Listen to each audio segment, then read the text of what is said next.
हे प्रभु तुमने आज हमारी लाज रखी, ये ले उत्तराखंड की लाज रखी, ये ले हे भगवान ये काली लोग सुनिश्चित भैरव लया। जय श्री राम, जय पांडवों की।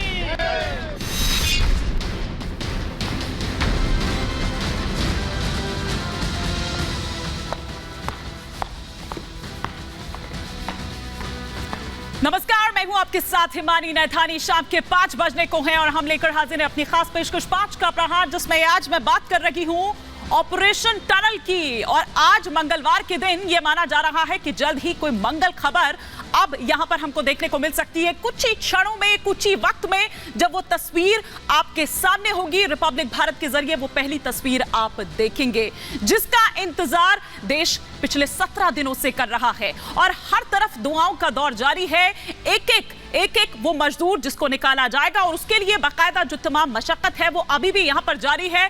बाकायदा एक रैंप जो है अभी इस वक्त वो भीतर बनाया जा रहा है ताकि उस रैंप के जरिए मजदूर जो हैं, जो श्रमिक हैं, जो पिछले इतने दिनों से वहां पर फंसे हुए हैं, वो बाहर आएंगे। और आज के मंगलवार के दिन ये मंगल खबर जब आई तो वहां पर देखिए किस तरह से जो तमाम मजदूरों के जो परिवार हैं उनको वहां पर बुलाया गया। उनके लिए कपड़े, कंबल, तमाम वो चीजें जो डॉक्टर्स के जरिए बताई गई थी, वो सब सामान लेकर इस वक्त मजदूरों के जो परिजन हैं वो टनल के बाहर मौजूद हैं, इंतजार कर रहे हैं कि कब आखिर वो अपने, चाहे किसी के घर का बेटा है, किसी का पति है, वो इस वक्त इंतजार वहां पर कर रहे हैं। ये सीधी तस्वीरें इस वक्त हम आपको दिखा रहे हैं उस टनल के पास से जहां पर वो टीम्स इस वक्त मौजूद हैं। और आप देखिए जब रैंप से निकाला जाएगा तो अब एनडीआरएफ का बहुत अहम रोल यहां पर हो जाता है। किस तरह से एग्जीक्यूट किया जाएगा उस पूरे प्लान को जो इस वक्त अभी वहां पर आप देख रहे हैं। पिछले 17 दिनों से ये संघर्ष जो है वो दरअसल चल रहा है और अब किसी भी वक्त, अब बहुत ज्यादा वक्त बाकी नहीं रह गया है। हर तरफ दुआओं का दौर जारी है कि अब किसी तरह की कोई बाधा, किसी तरह की कोई जो अड़चन है वो ना अब सामने आए। मजदूरों की 48 से 72 घंटे की निगरानी भी होगी, ये बताया जा रहा है। तमाम मेडिकल टीम्स जो हैं वो इस वक्त वहां पर तैनात है। हलचल पड़ चुकी है। अस्पताल में रखे जाएंगे सभी 41 श्रमिक और स्पेशल अस्पताल जो है वो तैयार किया गया है चिन्यालीसौड़ में। वहां तैयारी पूरी कर ली है। किसी भी तरह की कोई भी अगर जरूरत पड़ती है तो वो वहां पर एक स्पेशल अस्पताल तैयार किया गया है 41 बेड वाला। और अगर जरूरत पड़ती है तो फिर एयरलिफ्ट भी किया जा सकता है। बाकायदा जो चिनूक है वो भी वहां पर तैनात किए हुए हैं। एयरलिफ्ट किया जा सकता है, चाहे देहरादून किया जाए या फिर ऋषिकेश किया जाए। लेकिन अभी क्या जानकारी मिल पा रही है और कितना वक्त बाकी, कब वो पहली तस्वीर आप देख पाएंगे, पल पल की जानकारी। और पिछले इतने दिनों से हमारी सहयोगी सृष्टि पांडे वहां पर मौजूद हैं और एक एक तस्वीर आप तक पहुंचा रही है। अभी और कितना वक्त लग सकता है सृष्टि? हालांकि पिछले इतने दिनों से ये वक्त ही है जिसके बारे में कुछ भी नहीं कहा जा सकता है क्योंकि कभी कुछ बाधा आ जा रही है, कभी कुछ। लेकिन तब भी जो टीम वहां पर तैनात है क्या कुछ कह रही है? बिल्कुल इमानी, जैसा आपने कहा कि ये एक सवाल, ये कितना वक्त लगेगा, ये वक्त ही है जिसने आखिरी समय में बहुत परेशान किया है। हर बार हम लोग भी यहाँ मौजूद रहते थे, आप लोग वहां से पूछते हैं, हम लोग यहाँ अधिकारियों से पूछते हैं कितना वक्त। अब उनको भी ये सवाल रट गया है कि आपका पहला सवाल होगा कितना वक्त लगेगा। फिलहाल अब थोड़ा सा सब्र हमें और करना पड़ेगा क्योंकि अंदर बहुत सारी टेक्निकलिटीज होती हैं, चुनौतियां होती हैं शायद जिसे हम ना समझ पाए। लेकिन उसकी कोशिश ये तो हम जरूर कह सकते हैं कि आज मजदूर निकल आएंगे। ब्रेक थ्रू मिल गया है, पाई पार हो गया है, लेकिन कुछ चुनौतियां होती हैं बाहर निकलकर उनको वापस लाने में। उसी से इस समय एनडीआरएफ, एसडीआरएफ और हमारी आर्मी जो है उसी के लिए लगी हुई है।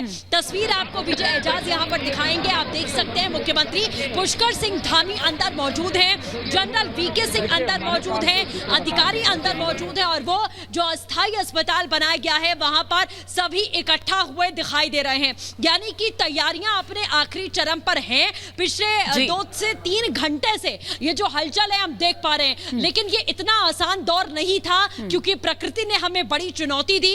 इस रेस्क्यू ऑपरेशन में रेस्क्यू टीम को बड़ी चुनौती दी और वो चुनौतियां ही हैं जिससे पार पाकर आज हम ये कह सकते हैं कि रेस्क्यू ऑपरेशन अब खत्म होगा और मजदूर बाहर निकलेंगे। तो हिमानी, तैयारी यहाँ पर पूरी है, ज्यादा समय नहीं लगेगा, लेकिन फिर भी हमें अभी 1 से 1.5 घंटे का टाइम इंतजार करना पड़ेगा जब ये एम्बुलेंस यहाँ से निकलेंगी। जो कतारें हम यहाँ पर इस वक्त हिमानी देख पा रहे हैं। बिल्कुल सृष्टि, आपने तस्वीरें हम तक पहुंचाई और यही उम्मीद लगाए सब यहाँ पर बैठे हुए हैं। साथ ही साथ जो परिवार है उसकी वो भी टकटकी लगाई उस टनल के भीतर, देख रहा है कि कब आखिर वो पहली झलक उनको, अपने जो परिजन इस वक्त अंदर फंसे हुए हैं, किसी का भाई हो, किसी का बेटा हो, किसी का पति हो, वो कब उन्हें झलक देखने को मिलेगी। और ऐसे में वैभव भी इतने दिनों से वहां पर बने हुए हैं, पल पल की अपडेट पहुंचा रहे हैं सृष्टि के साथ साथ। वैभव, वो पल, वो क्षण बहुत भावुक भी होने वाला है। जो परिवार इस वक्त वहां पर कतारबद्ध तरीके से खड़े हैं, वो टकटकी लगाए जिस तरह से देख रहे हैं, वो बहुत भावुक पल भी होने वाला है। देश के इतने करोड़ों जो लोग हैं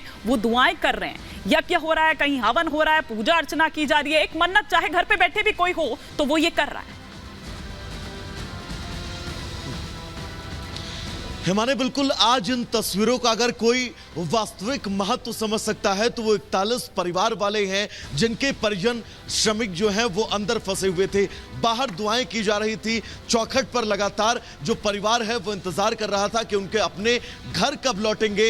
ये एक एक तस्वीर सुखद आज उनके लिए है। क्षणिक इंतजार और करना होगा। जैसा कि सृष्टि ने बताया, कुछ टेक्नोलॉजीज जरूर होंगी अंदर जिसमें तकरीबन 1 से 1.5 घंटे का वक्त लग सकता है, लेकिन आज की हर एक तस्वीर सुखद और सकारात्मक संदेश देने वाली है कि हमारे सभी 41 श्रमिक भाई जो हैं वो सकुशल बाहर निकलने वाले हैं। एक बार तस्वीर हम जरूर दिखाना चाहेंगे। इस जो रेस्क्यू स्पॉट है उसकी तैनाती पूरी है, एम्बुलेंस का जखीरा आपको नजर आ रहा होगा। टनल के अंदर खुद मुख्यमंत्री पुष्कर सिंह धामी पिछले तकरीबन 2 से 2.5 घंटे पहले पहुंचे थे, यहां पर अंदर मौजूद हैं। साथ ही वीके सिंह अंदर सुबह से ही डटे हुए हैं और एनडीआरएफ एसडीआरएफ के जवान जो है वो भी तकरीबन 2 से 2.5 घंटे पहले अंदर प्रवेश कर चुके हैं पूरे साजो सामान के साथ।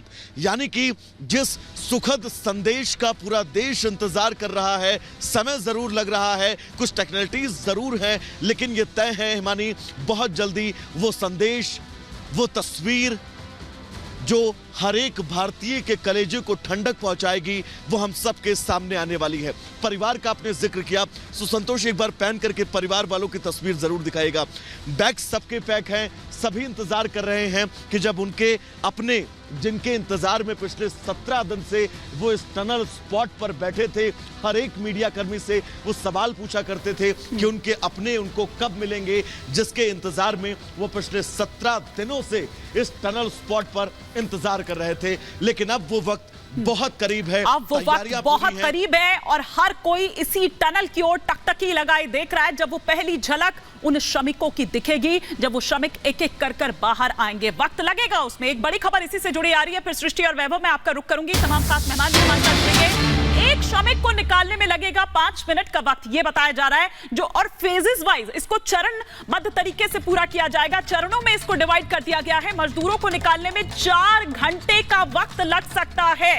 ऋषिकेश एम्स में भी बेड सुरक्षित रखे गए हैं कि अगर किसी को एयरलिफ्ट करने की जरूरत हो तो वहां पर चिनूक भी तैनात हैं। साथ ही साथ ऋषिकेश में भी अलर्ट पर कर दी गई है वो डॉक्टर्स की टीम। लेकिन वहीं चिन्यालीसौड़ में यहां से कुछ ही किलोमीटर की दूरी पर, जहां पर वो एक स्पेशल अस्पताल तैयार किया गया है 41 बेड्स का, जहां पर इन मजदूरों को ले जाया जाएगा एक एक कर।